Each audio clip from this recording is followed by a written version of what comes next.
간절히 기도한즉 이라는 말씀으로 함께 은혜를 나누겠습니다. 우리의 기도에 응답하는 하나님을 가지고 있다는 것은 정말 기쁘고 힘이 나는 일입니다. 기도 응답은 약속이요, 지금도 하나님이 우리 가운데 살아계시다는 진정한 표시입니다. 우리가 지금 읽은 엘리야의 기도 내용을 우리가 압니다. 근데 이 기도가 이루어지기 전에 엘리야가 했던 일이 바로 바알과 아세라를 섬기던 선지자들과 하늘에서 불이 내리는 것에 대한 시험이었죠. 기도 응답이 없다라는 것은 그 신이 죽었다는 것이고, 그 신이 가짜라는 것이고, 그 신이 우상이라는 것을 엘리야가 우리에게 먼저 말합니다. 그리고 나서 엘리야가 이제 비가 오기 위해서 산에 올라가 기도하는 장면이 우리가 지금 읽은 야고보가 인용하고 있는 말씀인 것이죠. 하나님이 살아계시기 때문에 하나님은 응답하신다는 것이 엘리야의 주장이었습니다. 누가 참 신이냐, 마음에 평안을 주고 삶의 어떤 그런 것들이 아니라 너가 정말 기도하는 것에 대한 응답을 주는 것이 참 신이다라고 얘기하고 있습니다. 그래서 제물을 올려놓고 누가 기도에 응답하느냐, 어느 분이 기도에 응답하느냐, 하나님이냐 바알이냐 아세라냐를 놓고 시합을 하고, 그 시합에서 엘리야가 기도할 때에, 제사 드릴 때에 하늘에서 불이 내려와 엘리야의 제물을 태우는 것을 우리가 성경을 통해서 읽게 되고, 그러고 나서 엘리야가 이제 산에 올라가서 비가 오기를 간절히 기도했더니 비가 오더라 라고 하면서 야고보가 우리에게 얘기합니다. 그러면서 야고보가 이 얘기를 하기 전에 먼저 이것을 얘기합니다. 엘리야는 우리와 성정이 같은 사람이다, 우리와 똑같은 사람이었다 라고 얘기하고 있습니다. 그러니까 야고보가 우리에게 말하고 싶은 건 뭐냐, 엘리야가 했던 일이 바로 너가 할 수 있는 일이라고 얘기하는 거예요. 엘리야가 받았던 응답이 바로 네가 받는 응답이어야 된다는 것이죠. 야고보가 앞에서 계속 몇 사람의 이야기를 합니다. 욥의 이야기도 하고 라합의 이야기도 하면서 이 부분들에 대해서 이야기를 하는 거죠. 그 사람들이 특별히 다르지 않다라는 것을 얘기합니다. 우리는 너무나 쉽게 변명을 해요. 우리는 엘리야가 아니니까요. 우리는 욥이 아니니까요. 우리는 라합이 아니니까요. 우리는 누구가 아니니까 우리는 그렇게 살 수 없습니다. 그런데 야고보는 그것을 사전에 차단하면서 우리에게 얘기하는 거예요. 엘리야는 너랑 똑같은 사람이다, 다르지 않다라는 거예요. 그러니까 네가 엘리야처럼 기도한다면 너도 엘리야처럼 응답받을 수 있다라는 거예요. 문제는 뭐냐, 네가 엘리야 같은 기도를 하지 않고 엘리야 같은 마음과 엘리야 같은 삶의 모습과 태도를 가지고 있지 않기 때문에 네가 엘리야처럼 응답받지 못한다라고 야고보가 우리에게 얘기하는 겁니다. 그러면서 야고보가 얘기하고 싶었던 것은 너가 엘리야와 같은 마음을 가지고 엘리야와 같은 기도를 하고 엘리야와 같은 생각을 가지면 그 모든 하늘에서 예비된 모든 축복이 너의 것이라고 우리에게 얘기하는 것을 우리가 보는 것이죠. 근데 어떤 모습이 엘리야와 같은 모습일까? 어떻게 사는 것이 엘리야와 같은 모습이고 어떤 생각을 가지는 것이 엘리야와 같은 모습일까?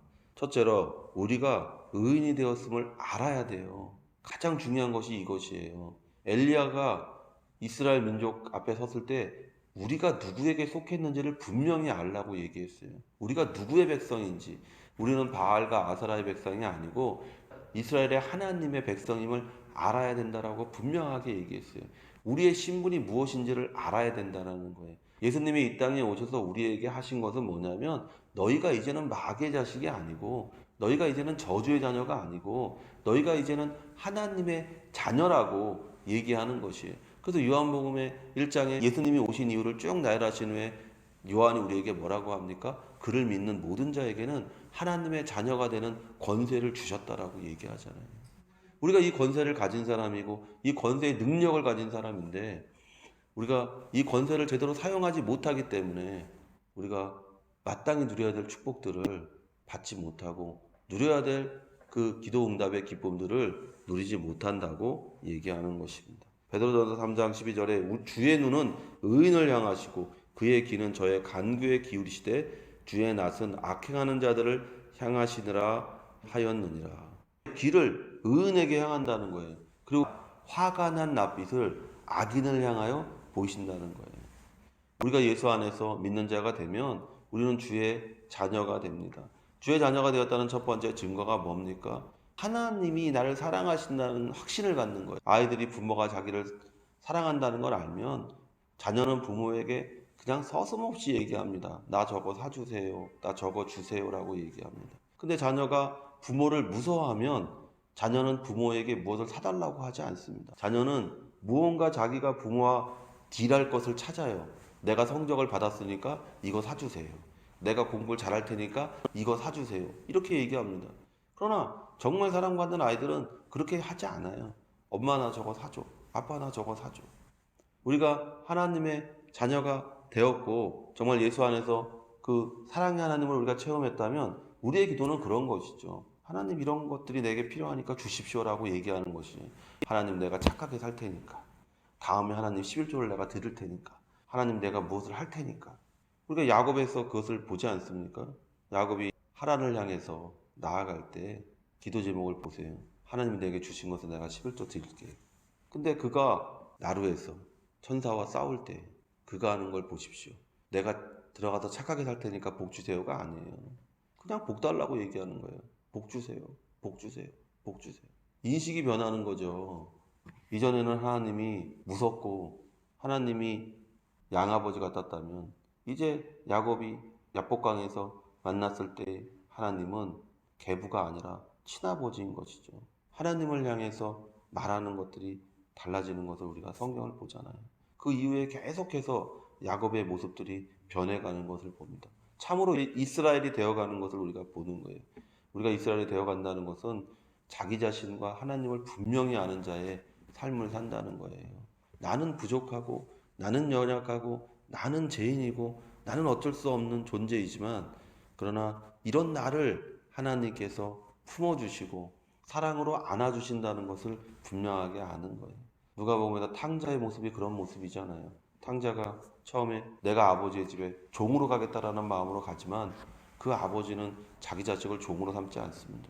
그 냄새나는 아이를 끌어안고 볼에 입을 맞추고 그리고 반지를 끼워주고 목욕하고 옷을 바꿔 끼운 다음에 잔치를 벌이는 것을 우리가 보잖아요. 의인이 된다는 것은 바로 이런 것이죠. 우리가 스스로 의롭게 되는 것이 아니잖아요. 예수 그리스도의 보혈로 말미암아 우리가 의롭게 되고 십자가의 피와 그 죽으심을 통해 우리가 하나님의 자녀가 된 것이지, 우리 스스로의 노력이나 우리 스스로의 힘으로 된 것이 아닙니다. 기도도 마찬가지죠.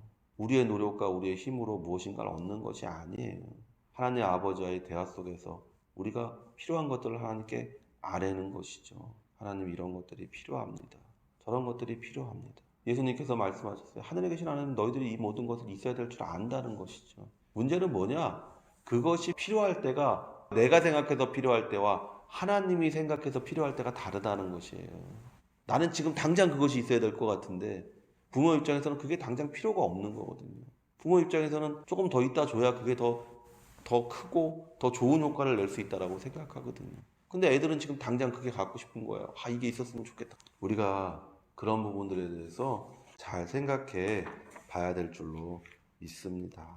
둘째로는요, 세상 권세 잡은 자가 우리의 기도를 방해하고 있기 때문에 우리의 기도 응답이 더디게 오는 것입니다. 우리가 의인일지라도 우리는 두 가지의 방해를 받습니다. 첫째는 하나님의 뜻입니다. 하나님의 뜻과 우리의 생각이 다를 때가 있다는 거예요.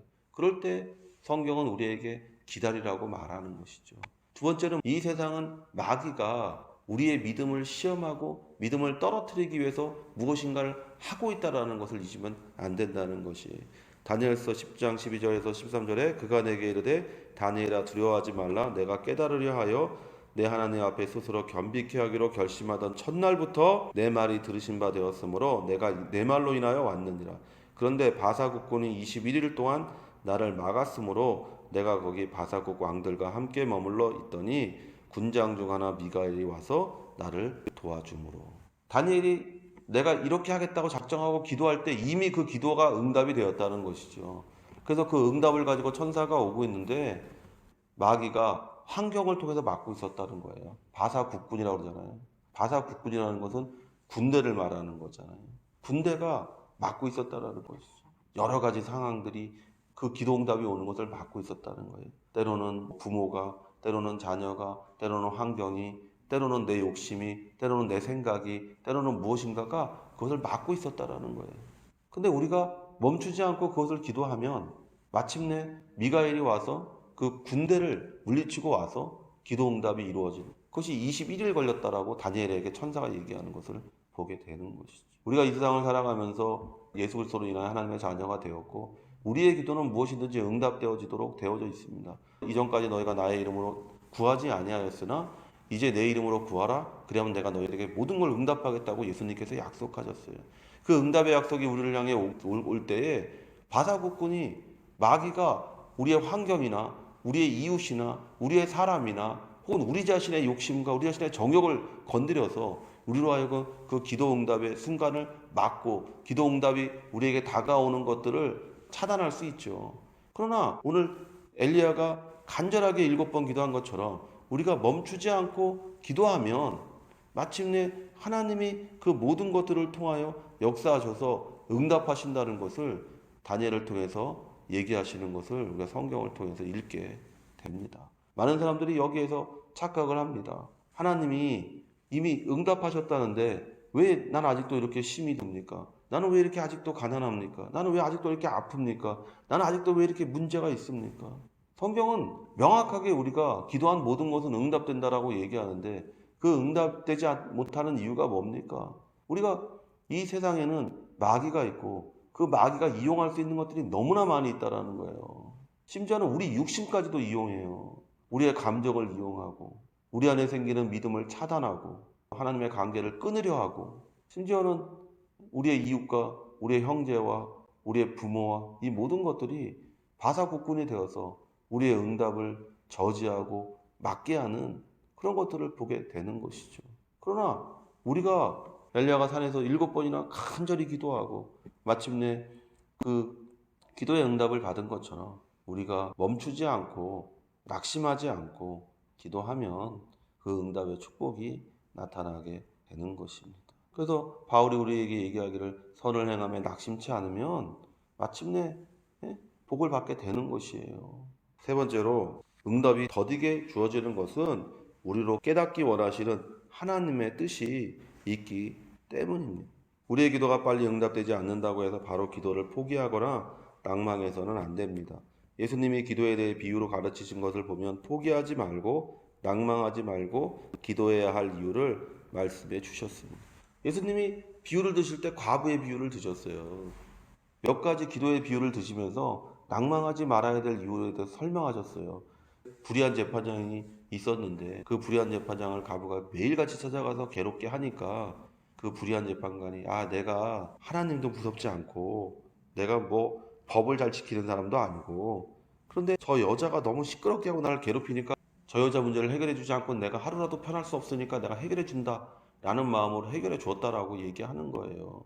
하물며 좋으신 하나님, 여러분, 그 악한 재판관도 끈질기게 애원하는 자의 소원을 들어주는데 하물며 좋으신 하나님께서 너희들의 그 백성의 기도를 들어주지 않겠느냐라고 예수님께서 말씀하시잖아요. 그러면서 예수님이 덧붙였어요. 인자가 올 때에 믿음이 있는 자를 보겠느냐. 그게 믿음이라는 거예요. 기도에 있어서 믿음이 뭐냐? 끈질기게 하는 것이라는 거죠.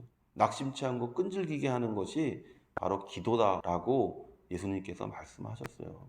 그리고 말세가 될수록 사람들은 그런 끈질기 기도를 하지 않는 거예요. 성도 여러분, 예수님이 다시 올 때에 믿음 있는 자, 기도 응답받는 자를 볼 수 있도록 낭망하지 말고 기도해야 된다라고 분명하게 말씀하신 것을 보게 됩니다. 오늘 우리가 엘리야를 통해서 그런 것들을 배웁니다. 우리와 똑같은 사람이 어떻게 그와 같은 놀라운 일들을 행합니까? 우리는 너무나 쉽게 엘리야는 다른 사람입니다라고 얘기합니다. 저 사람은 그런 재능이 있는 사람이니까요. 저 사람은 천재니까요. 우리와 똑같은 사람입니다. 왜 우리가 엘리야와 같은 기도 응답을 받지 못하는지를 생각해야 되는 것이지 그 사람은 나와 다르다라고 얘기하는 순간부터 우리는 아무것도 얻을 수 있는 것이 없는 거예요. 성도 여러분, 오늘 야고보가 우리에게 얘기하는 것처럼 간절히 기도해서 정말로 엘리야가 체험했던 그 기도 응답의 체험이 여러분의 체험이 되시기를 예수의 이름으로 축원을 드립니다.